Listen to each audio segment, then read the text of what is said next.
Hi everyone, Stephan here from Save with Stephan. We're doing our mid-project update for our project here on Blair Road in Cambridge. Now some people did ask in comments on the last video to know what would we do if we run into things kind of that weren't in our plan. So I do have one here to show you. Originally we wanted to take out this wall. There was a wall here that ran across to the end of the kitchen. We wanted to take the whole wall out, and we were hopeful that the beam that had been put in actually extended and they just hadn't taken out the last portion of the wall because of the way the kitchen was laid out. However, it turned out that the beam only came to here. So we ended up having to have a full column support here that goes right down to the foundation. And again, we have our island here. So what do you do now when you have a column that's going to block in your island? So what we've actually decided to do is we'll have our column here, and we will build this out into a beautiful looking structural column, and we've added a false column on the other side to make it match. So now our 8-foot island will just have 2 columns on either side, which actually will help us support the weight of a 12-inch overhang for our seating, which is a much nicer overhang for your knees. So again, in the first video, we talked a little bit about how the back retaining wall on this in-ground pool had shifted out and the entire back wall had pulled away.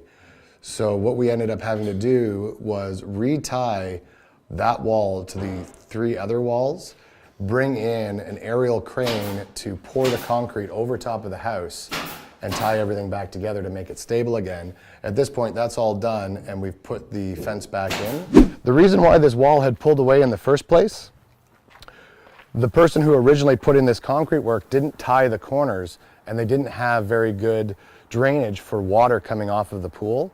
So that water just sat against this far wall and pushed this out of the way in the wintertime when that water would freeze. So what we did was we added in rebar in every corner.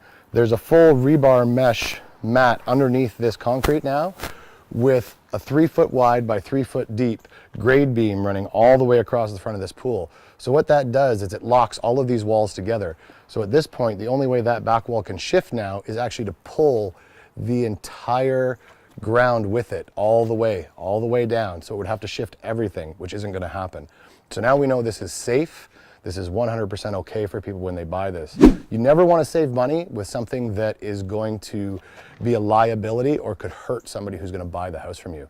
So always remember your structural stuff, even though it has a high cost, and your mechanicals, you have to make sure they're right, because you are responsible if someone gets hurt. So you can see that this liner is in pretty bad shape. So this time of year, we can't actually replace this liner. So what we'll do to get around that is, as part of the sale of the home, the new buyers will get a prepaid liner that a pool company will supply and install in the spring. So at this point of the project, we actually have all of our drywall crew here, and within about a week, we'll be ready to paint this house and then do the last finishing touches and stage it. Okay guys, we'll head downstairs, take a look at what's going on down here. All right, Frank, you're gonna be on video. So down here, everyone, what we did was the original wall here, this is actually the supporting wall of the house. It is a fully poured concrete support wall. What they had done originally was just stucco over top of the concrete, which actually didn't look that good. So we had our drywall crew glue board right against the concrete. So rather than being on studs, what they actually do is nail this to the concrete with some glue behind it to hold it in place. And now we have a nice smooth surface to work with. In the back here, we've added in our laundry room back here and our full 3-piece bathroom. So now we have a full bathroom down here with a full shower for people to use when they're coming in from the pool. The other thing we ended up having to do was we had to move the electrical panel because where it was situated was actually where we wanted to put our bathroom. So we had the electrician extend the panel out 6 feet, which ended up making us have to run a channel inside the wall and fill it with concrete so that the ESA inspector would allow us to have the panel there. So in this house, guys, we decided to turn this back room here into a guest bedroom. So we now have our nice little guest bedroom back here. There will be a door to the mechanical room inside this guest bedroom, but that's okay because it's just a guest bedroom. We've added some storage space over here. This is the one thing the house really lacked, was anywhere to store anything. So we now have a little storage space for people when they buy this. We brought the original kitchen from upstairs and we're going to reuse the pieces we need to create a nice little bar kitchen down here. So you have a nice party room down here coming right off of this beautiful oasis backyard with a huge pool.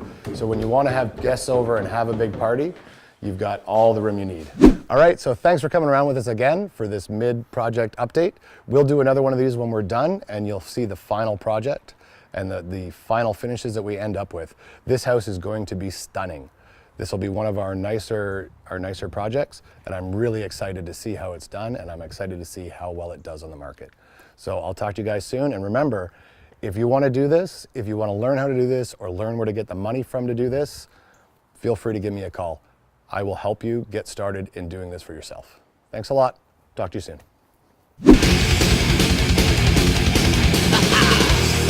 I am alone.